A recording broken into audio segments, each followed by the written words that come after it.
Assalamu alaikum viewers and welcome to my channel Study Law with Bushra. So in today's video we are going to discuss the topic of contract of indemnity under section 124 to 125 of Contract Act 1872. But before starting the discussion, I request you all to please subscribe to my channel and don't forget to press the bell icon for latest updates. Do share this video with your friends and don't forget to comment your feedback. So let's move towards the discussion. Contract of indemnity को contract act के according देखने से पहले हम इसका general meaning देख लेते हैं कि कॉन्ट्रैक्ट ऑफ इंडेमनिटी एक्चुअली है क्या चीज़। सो अगर हम इसको डिफाइन करें तो इसके हमारे पास तीन मीनिंग्स बनते हैं। सबसे पहले the contract of indemnity means to make the compensation for the loss, ठीक है, किसी भी लॉस को कंपनसेट करना। या सेकेंडली हम इसको ये कह सकते हैं to make good to the loss. इसका क्या मतलब है कि अगर किसी शख्स को नुकसान हो रहा है तो आप उस नुकसान की भरपाई कर रहे हो। यहाँ गुड से मुराद ये है कि उसको ठीक कर दो। थर्ड हमारे पास क्या आता है, to give protection against the future loss, यानी कि अगर फ्यूचर में कोई लॉस होने वाला है, अगर मतलब लॉस अभी कॉज हुआ नहीं है लेकिन ऐसी एजम्पशन आ रही है कि फ्यूचर में किसी किस्म का कोई लॉस हो सकता है, कोई डैमेज हो सकता है, तो उस सूरत में इसको हम प्रोटेक्शन दे सकते हैं, इसको प्रोटेक्ट कर सकते हैं। सो कॉन्ट्रैक्ट ऑफ इंडेमनिटी अगर हम देखें तो इसमें हमारे पास दो पार्टीज होती हैं, जिसमें पहली पार्टी दूसरी पार्टी को ये एश्योरेंस दे रही होती है, उसको श्योरिटी दे रही होती है कि अगर उस सेकंड पार्टी को किसी भी किस्म का कोई लॉस कॉज होता है, उसको कोई भी नुकसान होता है, तो वो उसको उस नुकसान के अगेंस्ट कंपनसेशन देगी, वो उसको उस लॉस को पूरा करने की कोशिश करेगी। कौन? फर्स्ट पार्टी, यानी कि एक पार्टी दूसरी पार्टी को कंपनसेट कर रही है उस लॉस के अगेंस्ट जो उसको हो चुका है या उसको होने वाला है।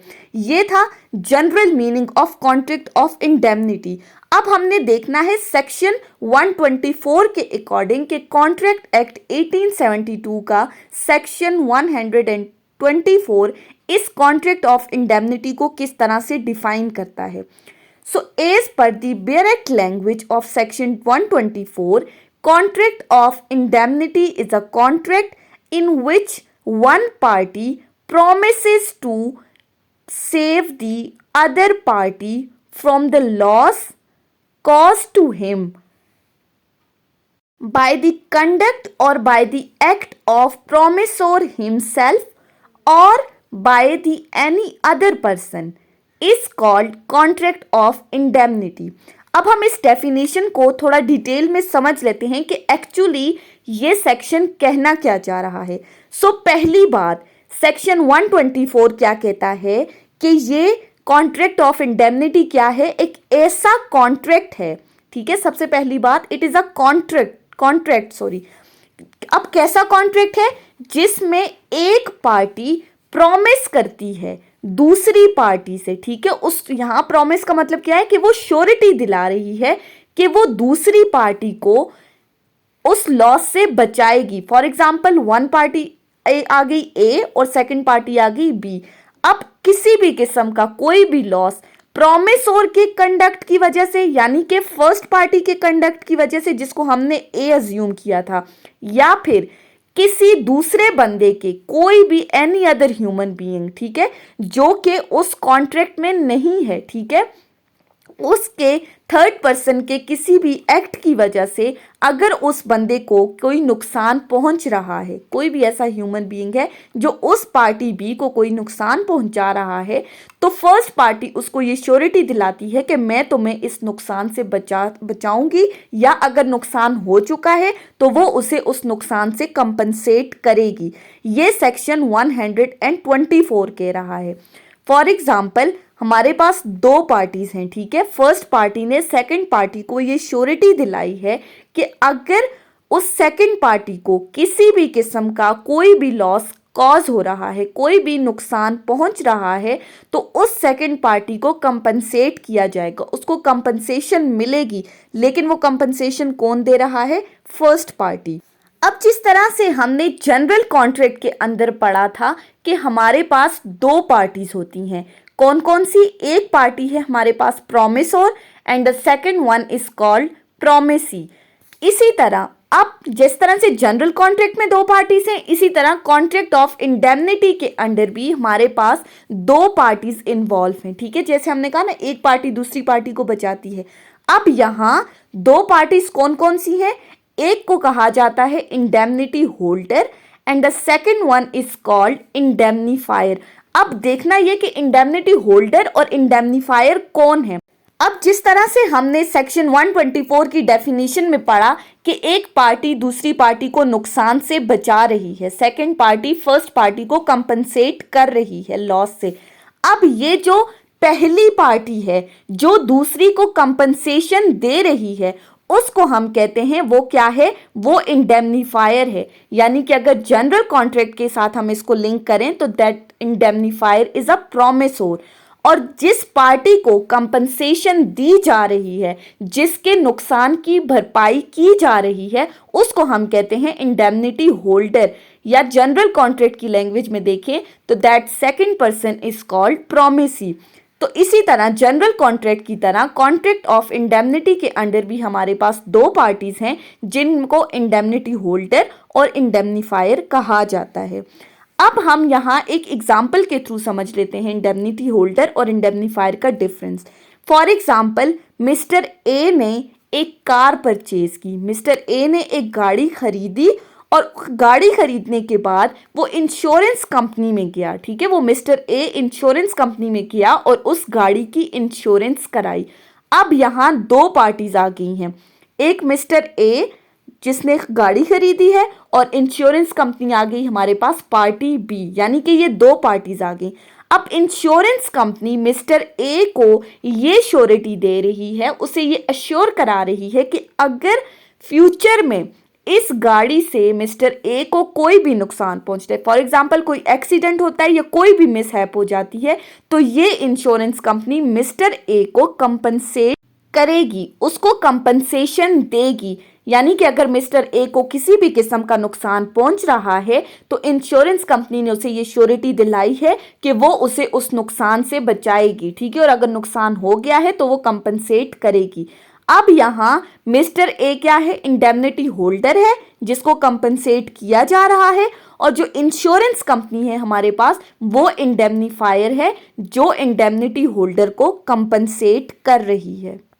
अब सेक्शन 124 की डेफिनेशन से हम इस कॉन्ट्रैक्ट ऑफ इंडेमनिटी के कुछ एसेंशियल एलिमेंट्स निकालते हैं जिनके ज़रूरी है जिनका फुलफिल होना। अगर ये एसेंशियल एलिमेंट्स फुलफिल होंगे तभी हम कहेंगे कि वो कॉन्ट्रैक्ट वैलिड है, कॉन्ट्रैक्ट ऑफ इंडेमनिटी।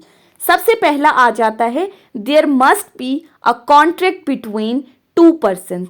अब इससे क्या मुराद है? यानी कि पहली बात तो यही कि दो बंदों के दरमियान, दो पार्टीज के दरमियान एक कॉन्ट्रैक्ट होना चाहिए।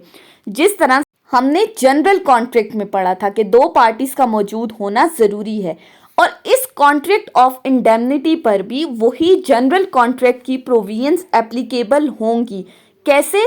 कि जिस तरह से जनरल कॉन्ट्रैक्ट में हमने पढ़ा था कि एक कॉन्ट्रैक्ट का वैलिड होना बहुत ज़रूरी है। अगर वो कॉन्ट्रैक्ट वैलिड नहीं होगा तो उसे हम कभी भी कॉन्ट्रैक्ट ऑफ इंडेमनिटी या जनरल कॉन्ट्रैक्ट नहीं कहेंगे। अब एक कॉन्ट्रैक्ट को वैलिड होने के लिए जनरल कॉन्ट्रैक्ट में हमने क्या पढ़ा था कि उस कॉन्ट्रैक्ट का पर्पस लॉफुल होना चाहिए। ठीक है, सेकेंडली जो दो पार्टीज कॉन्ट्रैक्ट का पार्ट हैं वो साउंड माइंड होनी चाहिए, वो इतनी मैच्योर इनफ होनी चाहिए कि उसमें किसी किस्म का कोई मिस रिप्रेजेंटेशन, कोई अनड्यू इन्फ्लुएंस, कोई कॉर्शन का एलिमेंट प्रेजेंट ना हो, पार्टीज की कॉन्सेंट फ्री हो, तो उस सूरत में वो कॉन्ट्रैक्ट क्या होगा? वो एक वैलिड कॉन्ट्रैक्ट होगा।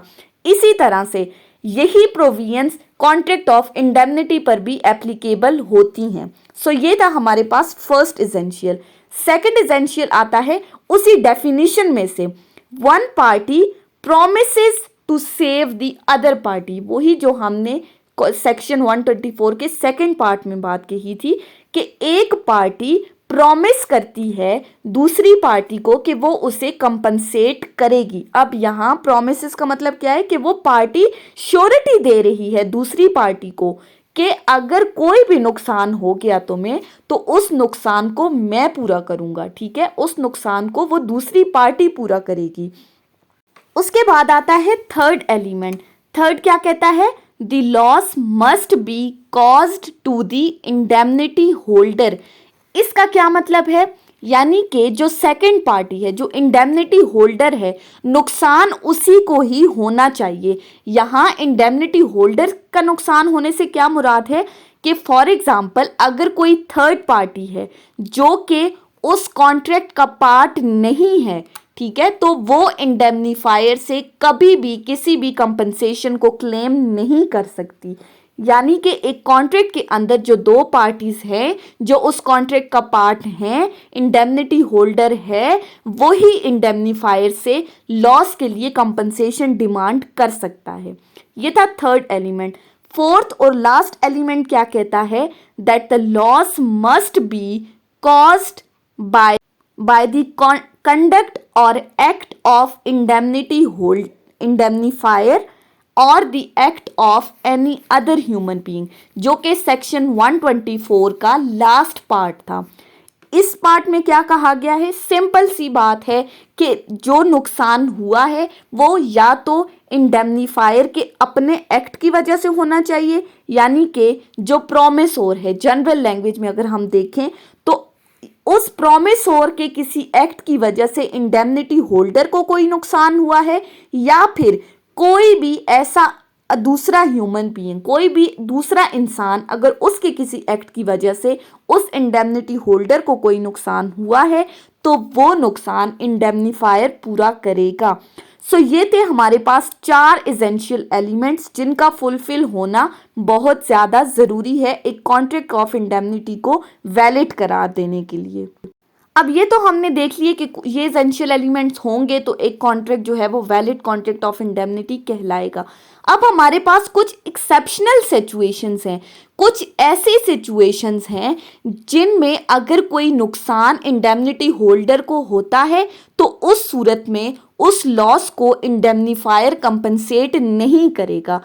इस सेक्शन 124 की कुछ एक्सेप्शंस हैं, वो हम डिस्कस करते हैं। सबसे पहली बात, if the loss caused to indemnity holder is by a general accident, यानी कि अगर इंडेमनिटी होल्डर को कोई किसी एक्सीडेंट, किसी मिसहैप की वजह से कोई नुकसान पहुंचता है जिसमें इंडेमनीफायर या किसी और का कोई अमल दखल नहीं होता, कोई नेचुरल कॉन्सिक्वेंसेस की वजह से अगर कोई नुकसान हो रहा है जिसमें ना इंडेमनीफायर इन्वॉल्व है ना कोई दूसरा पर्सन इन्वॉल्व है, तो उस सूरत में इंडेमनीफायर लायबल नहीं है कि वो इंडेमनिटी होल्डर को कंपनसेशन देगा। ये थी first situation.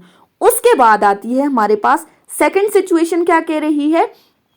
If the loss is caused by the act of God. ये तो बहुत ही सिंपल सा है कि अगर एक्ट ऑफ गॉड की वजह से कुछ किसी नेचुरल सर्कमस्टांसिस की वजह से अगर कोई नुकसान हो रहा है, कोई भी ऐसा नेचुरल फिनोमिना है जो उस इंडेमनिटी होल्डर को नुकसान पहुंचा रहा है, डैमेज कॉज कर रहा है, फॉर एग्जांपल वो नेचुरल फिनोमिना कोई भी डिजास्टर, कोई भी ऐसी एक्सीडेंट हो सकती है जिसमें सिर्फ गॉड का अमल दखल है, उसमें किसी इंसान की कोई कोशिश, कोई इरादा कुछ भी नहीं है, तो फिर इंडेमनीफायर कंपनसेट नहीं करेगा।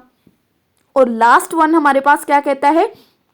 If the loss is caused to the third party, sorry मैंने बाय लिख दिया था, if the loss is caused to third party, यानी कि अगर किसी ऐसे बंदे को नुकसान हुआ है जो कि कॉन्ट्रैक्ट का पार्ट ही नहीं है, फॉर एग्जाम्पल ए और बी में कॉन्ट्रैक्ट हुआ है, सी इसका पार्ट नहीं है और सी आके क्लेम करता है कि नहीं नहीं ए मुझे कंपनसेट करेगा, तो ऐसा नहीं होगा। अगर कोई ऐसा बंदा जो कॉन्ट्रैक्ट ऑफ इंडेमनिटी का पार्ट नहीं है वो कंपनसेशन इंडेमनीफायर से क्लेम नहीं कर सकता। ये हमारे पास 3 सिचुएशंस हैं जिनमें, जो एक्सेप्शनल सिचुएशंस है जिनमें इंडेमनिटी होल्डर इंडेमनीफायर से कंपनसेशन डिमांड नहीं कर सकता। ये थी हमारी आज की डिस्कशन जिसमें हमने जनरल कॉन्ट्रैक्ट ऑफ इंडेमनिटी को डिस्कस किया है कि कॉन्ट्रैक्ट ऑफ इंडेमनिटी क्या है सेक्शन 124 के अकॉर्डिंग। हमने इसको बहुत डिटेल में डिस्कस किया है। सो आई होप कि आपको ये टॉपिक समझ में आया होगा अगर आपने इस वीडियो को अटेंटिवली सुना है तो।